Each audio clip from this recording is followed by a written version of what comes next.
Hi guys. Anyway, I'm having waiting for Billy Makin to turn up now at the Pattaya in a bar, and we're going to have a little chat about old times. Dennis is with me, as I say, legends of the past. Going to have a chat about a few things, and let's see what happens. Well, here we are in Pattaya. Thought to come down and see another legend, Billy Makin, and he's just shown us about his book. So yeah, I'll show you now. What's this book called again? Let's have a look at the front cover. Oh, fishing and testicles. So you read this, have you, Dennis? Yeah. All right, Billy. Have you sold many? A couple. A couple. Enough to keep me in the lifeblood, I suppose. Years. All right, you live in... I come over to Thailand. Who do I bump in? Dave. So he's telling me about his life out. He said, but I can only afford to come out twice a year. I'm on a pension. Yeah, he said that to me, I said, well, hang on, Dave. You used to have 2 houses. You were worth a load of money. He said, I didn't expect to live this long, so I blew it all. He's still here. He's still here. Hey, he said... Twice a year on his pension. He could have lived like a lord with the money here, and he just blew the whole lot. Well, I just said to him, I said, you live in Thailand? No, he said, no, but I've been here 52 times. I said, you must have bloody live here, really. So he's a legend. Dave Colkin. Dave Honking. Do you remember the day, Dave, when we drew next to each other on the Grand Union? On that high banking? No, on the banking pole. Oh, Dave, before the start, he pushes his pole back off his high banking. He goes on top of the brambles and right down to the bottom, right across the main road. Oh, he did. Oh, Dave's now looking at this pole in horror, and coming up the road there's a lorry. So there's a £1,000 pole going to get atomised. Thinks he's still back in the army. He's charging through all these brambles, squealing away, and eventually gets to the bottom, gets hold of his pole. And I'm watching all this go off. And by the time he's got to the bottom, the lorry's turned off. Oh, right. It's now come it's cut to bloody pieces. Eventually, it comes, scrapes his way back up through all these brambles, gets to the top. I said, Dave, why didn't you use the steps? They were about 3 yards away from where he'd gone. He could have walked all the way down those steps. I let him do it. It was so amusing. Well, Good. I'm just doing a little vlog here, Dave, if you want to say. Huh? I'm doing a vlog, what they call a vlog. Do you know what a vlog is? On really, Yeah, you look at it, Like a live interview. Yeah, it's like a little live recording. So say hello. Hello there. You're the legend as well. My name's Dave Colkin. I'm an ex-paratrooper. Yeah. All right, yeah. We were fishing an evening match on the private bank at Kumari. Yeah, all right, yeah, Kumari, yeah. And I was spent next to Billy. Yeah. And he was going at least over 20 yards farther out than me. All right. And he was catching. Oh, okay. And I wasn't. So I put an extra section on my rod to get it to 13 foot. I just want to get his line. I weren't going to jump into his swim. I just want to get his line. That's where the brim was. Put it on the rest. I'll throw all the line on. A chap on the other bank at Coombe unconscious. Oh, that's brilliant. So basically you were watching the tip with no line on then. That's it. Oh, that's brilliant, that was. He was like quite triumphant that he'd gone so much farther out than I was chucking. Yeah, he wasn't even attached to it. Oh, brilliant, that was. That's a great story, that. Oh, fairness. I first met him by But down he there. dropped himself in it a few times. All as right. well. Yeah. And then the trouble is though, me being you know, I was in the SAS and I don't divulge secrets. Right. Sergeant says, Colkin, for Christ's sake, stop talking so we can torture you. And I dropped him in. Oh, okay. Is that what you did? Just gently. Yeah. But I didn't know.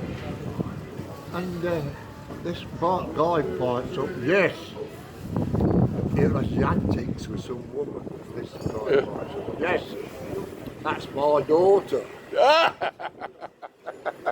You phoned me up, he said, sorry about this, Bill, but you're dead. What do you mean? I'm going to kill you, like. He said, Spring is going to kill you. And he'd recounted this story that I told him the night before. We'd actually set him up. It's all in the book as well. Is it all in the book? Is it? Yeah. Oh, brilliant. We'd set him up the night before. Oh, brilliant, brilliant. And he was now telling the same story to a couple of guys at Sutton Bonington, wasn't it? Yeah. And he felt this hand go round his throat. Yeah. That was my daughter. Oh, I tell you what. Oh, long time ago, David.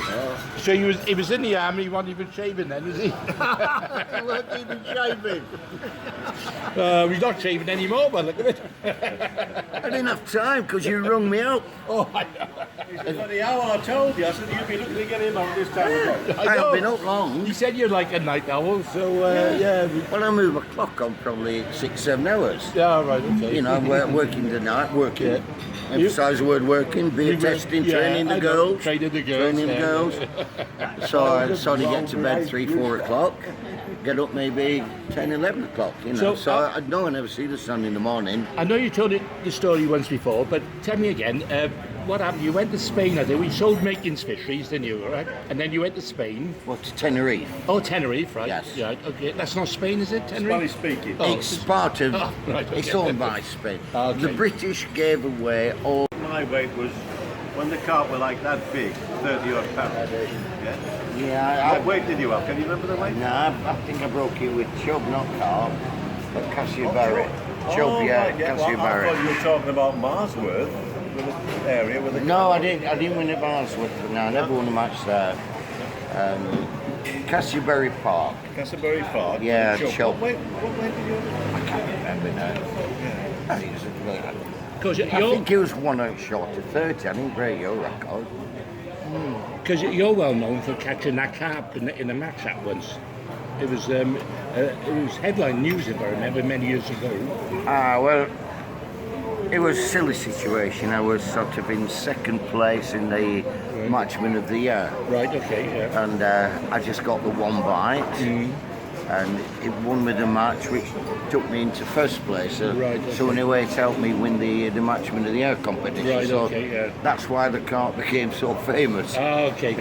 It was worth a few thousand quid in that one fish. Because I seen the photograph, and there's a big crowd watching you landing. Oh, that one, no. That was when I was younger. Right, yeah. I'd be about... He was only a teenager then. Yeah, I'd be about 16 then. That was fishery here as well. fantastic. Just short of £10 that was. Yeah. Because that was a bit of a record at the time, you know, because not many people caught them, did they? Except the guy 2 pegs away caught one £11. Oh, did he? Yeah. But I had a small carp and a couple of rods, so I managed to beat it.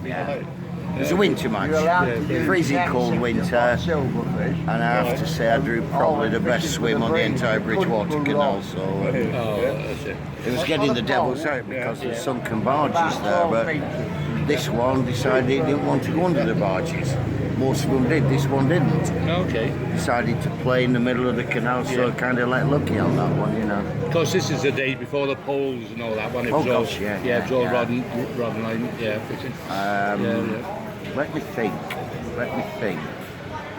It was before carbon fibre rods.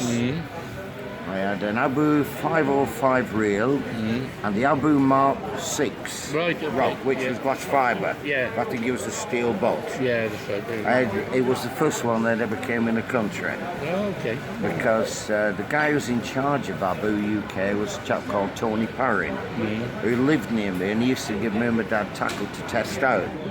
So I was testing the 506, the Mark 6 rod out. Okay. By today's standards, it'd be like a, I don't know, be a barge pole. You'd have to have muscles of Schwarzenegger, really. But at the time, it was state of the art, you know. Oh, brilliant.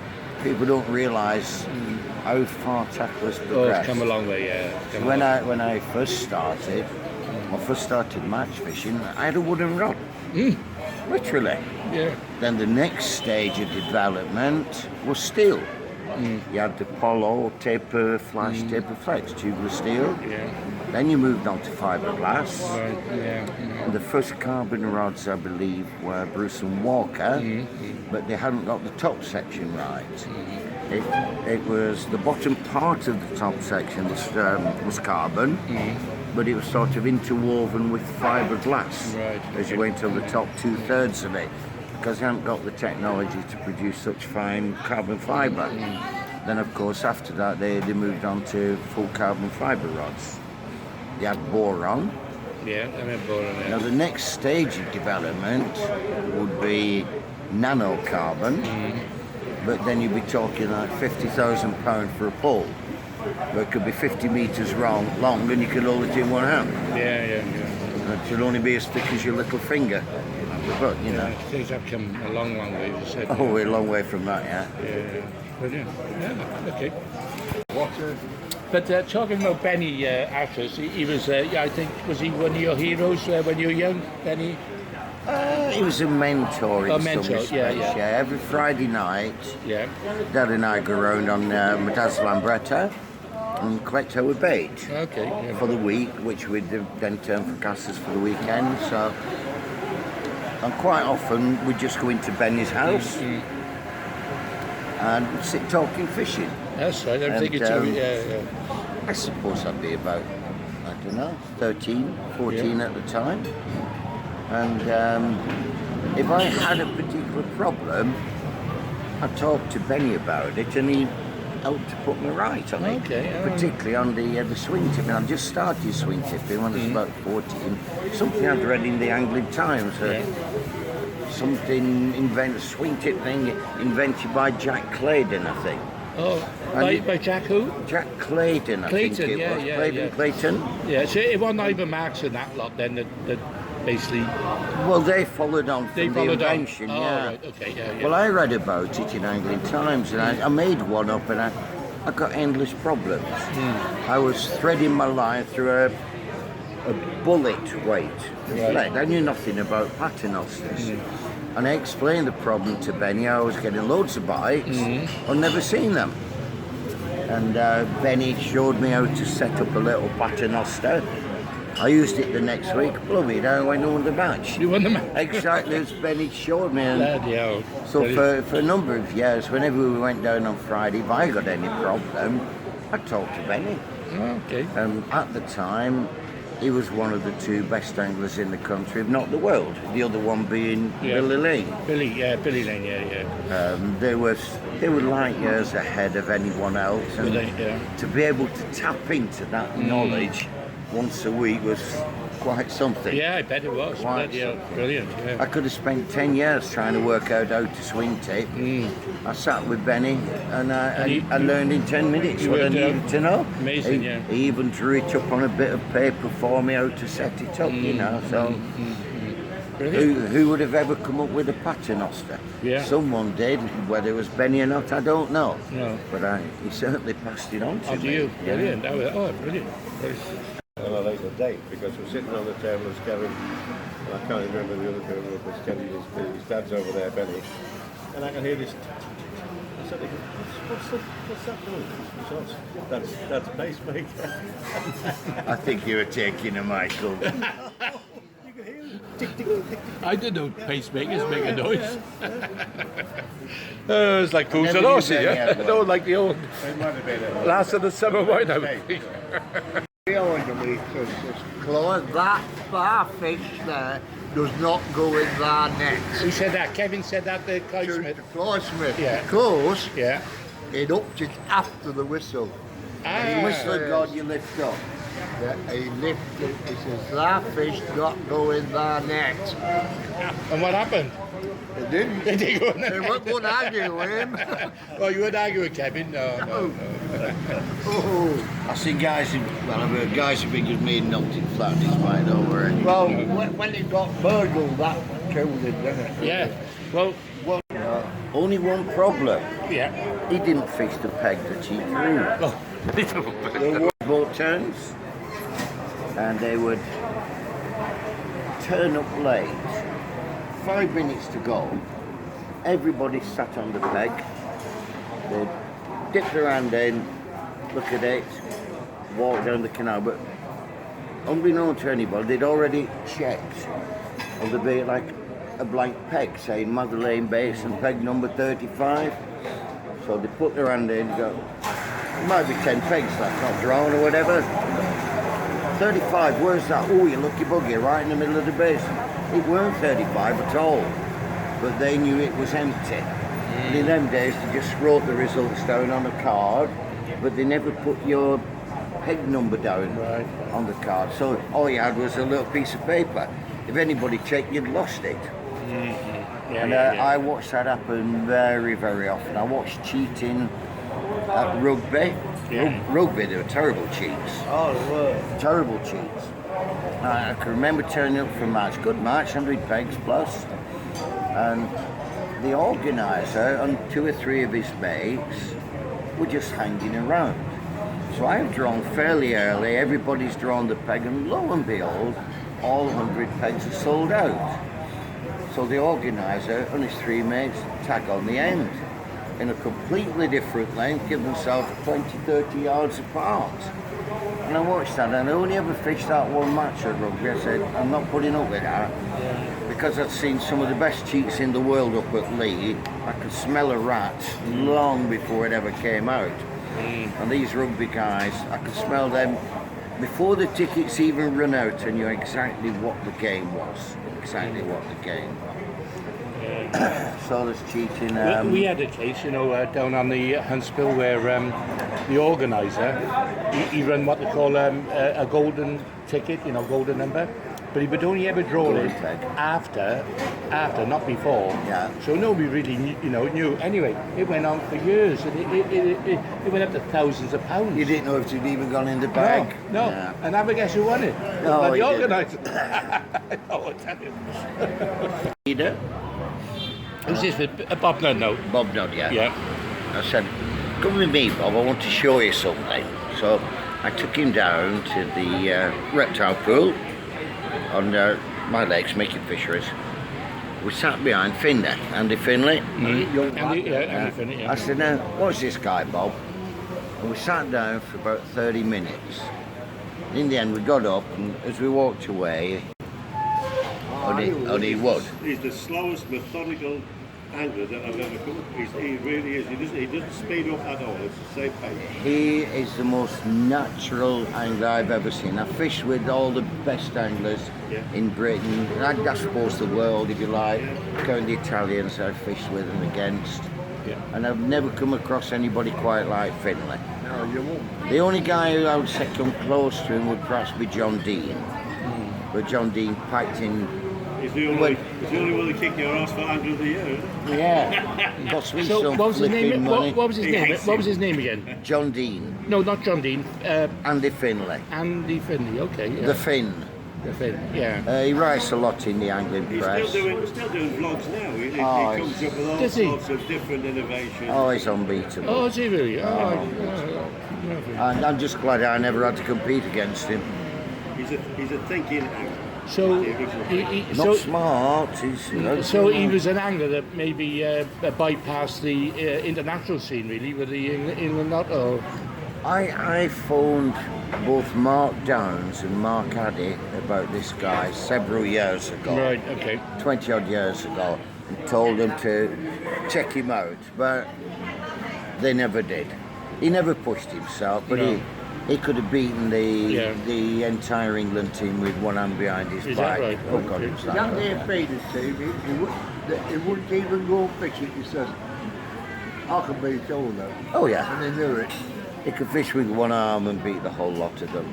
I introduced him to his wife, she's Thai. No, I did wonder how old you are. 70 now, you Bill? 70. 70. Oh, October. October, oh. I had a party because she was up jungle.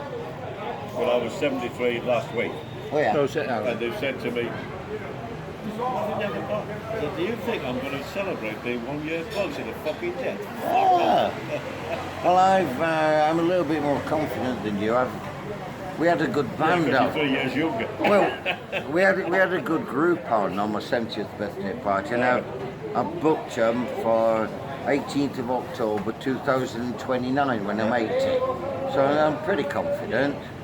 So they got the date penciled in on their Don't diary. stop smoking now, for fuck's sake, because it's such a shock to your system that you'll probably fall off. I'll smoke it. It goes together like bacon and egg to me, you know. Yeah, my stepfather was like that.